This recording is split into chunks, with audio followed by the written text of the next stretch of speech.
শুক্রবার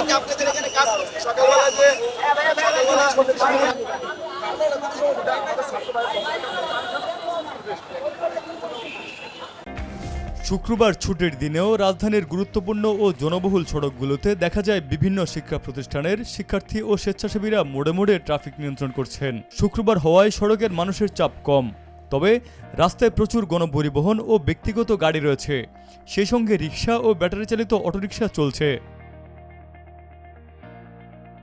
সড়কে নেই ট্রাফিকের দায়িত্ব পালন করা পুলিশ। ট্রাফিক পুলিশের ভূমিকায় সাধারণ শিক্ষার্থীরা যানজট নিরসনের পাশাপাশি তারা মানুষকে নিয়ম শৃঙ্খলা শেখাচ্ছেন, যানজট যেন না বাধে সেই চেষ্টা করছেন। বাস, সিএনজি, প্রাইভেট কার আলাদা আলাদা লাইনে চলাচল করতেও নির্দেশনা দিচ্ছেন তারা বলছেন সকলের সহযোগিতায় সড়কের শৃঙ্খলা নিয়ে আসা সম্ভব। এটা আমার দেশ, এটা আমাদের দেশ, তা আমাদের এই আত্মত্যাগ না, এটা আমাদের দায়িত্ব। আত্মত্যাগের যে জায়গা ছিল ওই জায়গা না, আমাদের দেশ আমাদেরকেই তো করতে হবে। আমরা একটা সুষ্ঠু দেশ, সুষ্ঠু নিয়মের মধ্যে সব কিছু জিনিস চাচ্ছি। এই চাঁদাবাজি এটা সেটা যাবতীয় যে জিনিসগুলো শিকার হয়ে আসছে এতদিন ধরে, এগুলো থেকে আমরা মুক্তি চাচ্ছি। আমরা যাবতীয় অন্যায় থেকে মুক্তি চাচ্ছি। At least first of education system change করতে হবে, যেরকম 6 থেকে শুরু করে ক্লাস 10-এর বইগুলো খুবই বাজে, যেখানে পড়ার মতো কিছুই নেই, সেটা ফার্স্ট অফ অল চেঞ্জ করতে হবে। অ্যান্ড সেকেন্ডলি হচ্ছে রাস্তা। আমরা যখন সকালে বাসা থেকে বের হই, জ্যাম ফেস করে ইউনিভার্সিটিতে আসি, এরপর যাওয়ার সময় 2 ঘন্টা জ্যাম ফেস করে বাসে যে দেখা যাচ্ছে জ্যামে আমাদের 4 ঘন্টা চলে যাচ্ছে। যাতে এগুলো সুষ্ঠুভাবে নিয়ন্ত্রণ করা হয়, আমরা সেটাই চাইব নতুন সরকারের কাছে।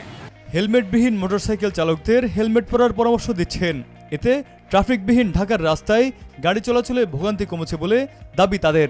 একটা ইমার্জেন্সি লেন থাকবে, যে ইমার্জেন্সি লেন থেকে যে কোনো ইমার্জেন্সি গাড়ি, অ্যাম্বুলেন্স, পুলিশ খুব তাড়াতাড়ি মুভ করতে পারবে। একটা বাস বে থাকবে, বাস লেন থাকবে, আর একটা গাড়ির স্পিডের লেন থাকবে। হ্যাঁ ঠিক আছে, আমি কথার সাথে সহমত, কিন্তু আমি বলবো যে বাইরের দেশগুলোতে দেখেন ম্যাক্সিমাম কিন্তু গভর্নমেন্ট ওদের বাস প্রোভাইড করে। ইভেন কিছু কিছু দেশে আছে যে স্টুডেন্টদের বাস ফ্রি।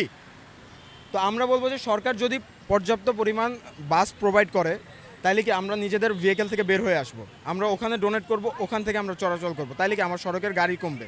ইভেন সবাই যে গাড়ির উপরে ট্যাক্স বাড়াচ্ছে, গাড়ির উপরে ট্যাক্স বাড়ে, কিন্তু বাস বা বিভিন্ন সরকারি যে যানবাহন ওগুলোর উপরে যেন না ট্যাক্স দেয়। স্বেচ্ছাসেবী শিক্ষার্থীদেরকে অনেকেই ভালোবেসে খাবার সামগ্রী, স্যালাইন, খাবার পানি বিতরণ করতে দেখা গেছে। খাবার বিতরণকারীগণ বলছেন, দেশ সেবায় যেভাবে ছাত্ররা এগিয়ে এসেছে, তেমনি নিজেদের সাধ্যমতো আমরাও তাদের সেবায় পাশে থাকার চেষ্টা করছি। ছাত্রছাত্রীরা যে মহৎ কাজ করছে, তার সাথে MS গ্লোবাল গ্রুপের পক্ষ থেকে আমরা তাদের সাথে একাত্মতা ঘোষণা করছি। তারা এই রোদ বৃষ্টির মধ্যে যে কাজটা করছে, এটা একটা বিশাল ব্যাপার, এবং আমরা দেশের নাগরিক হিসাবে আমরা মনে করি যে আমাদের এটা নৈতিক দায়িত্ব যে তাদের সাথে থাকা, তাদেরকে সহযোগিতা করা, যাতে তারা তাদের কাজটা আরও সুন্দরভাবে এগিয়ে নিয়ে যেতে পারে। ওকে, আমার যদি সেই বয়সটা থাকতো এদের, পসিবলি আমি ওখানে দাঁড়িয়ে থাকতাম। আমার নিজের সন্তানদেরকে দিকে তাকিয়ে আমার মনে হয় যে দে আর মাই চিলড্রেন, এবং এই ইয়েতে আমি মনে করি যে what they are doing for the development of the country, সরকার দেশকে এগিয়ে নিয়ে যাওয়ার জন্য, that's a great thing they are doing. তো আমরা আমাদের হোটেল থেকে খাওয়া এবং পানি বিতরণ করেছি, এবং আজকেও আমাদের সোনাগা হোটেল কর্তৃপক্ষ, আপনারা দেখেছেন আমার সহকর্মীবৃন্দ, আমরা এসে ছাত্রদের পাশে দাঁড়িয়ে ছাত্রদেরকে অনুপ্রাণিত করার জন্য তাদের যে এফোর্ট, তাদের যে চেষ্টা, আইনশৃঙ্খলাকে একটা সুন্দর পরিবেশ তৈরি করার জন্য আমরা আমাদের এই সাপোর্ট, এই সহযোগিতা ছাত্রদের প্রতি সোনাগা হোটেলের সবসময় থাকবে। বিষয়টা আমি মনে করি যে খুবই একটা ভালো বিষয়। আমরা যেমন ছাত্র সমাজ এই দেশের প্রয়োজনে ক্রান্তি লগ্নে এগিয়ে এসেছি, তো তারাও আমাদের কাজটা যাতে আরও মসৃণ হয়, সেজন্য তারাও আমাদেরকে বিভিন্ন সহযোগিতার মাধ্যমে আমাদের পাশে এসে দাঁড়িয়েছে। এটা আসলেই বলতে পারেন যে ছাত্র জনতার যে একটা বিপ্লব, এই বিপ্লবের যে একটা ঘটনা, সেটাকে আরও ত্বরান্বিত করছে। ট্রাফিক নিয়ন্ত্রণে শিক্ষার্থীরা খুব বেশি দক্ষ না হলেও শিক্ষার্থীদের মানসিকতা ও প্রচেষ্টা শহরের চিত্র পাল্টে দিয়েছে। সড়কের শৃঙ্খলা আনয়ন ও নিরাপদ সড়ক বাস্তবায়নের লক্ষ্যে যেমনটি একযোগে রাস্তায় কাজ করছেন ছাত্র জনতা, তেমনটি তাদের পাশে দাঁড়িয়েছেন সুশীল সমাজ।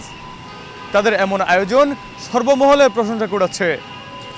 অভি আরিফ, ভোরের পাতা, কারওয়ান বাজার, ঢাকা।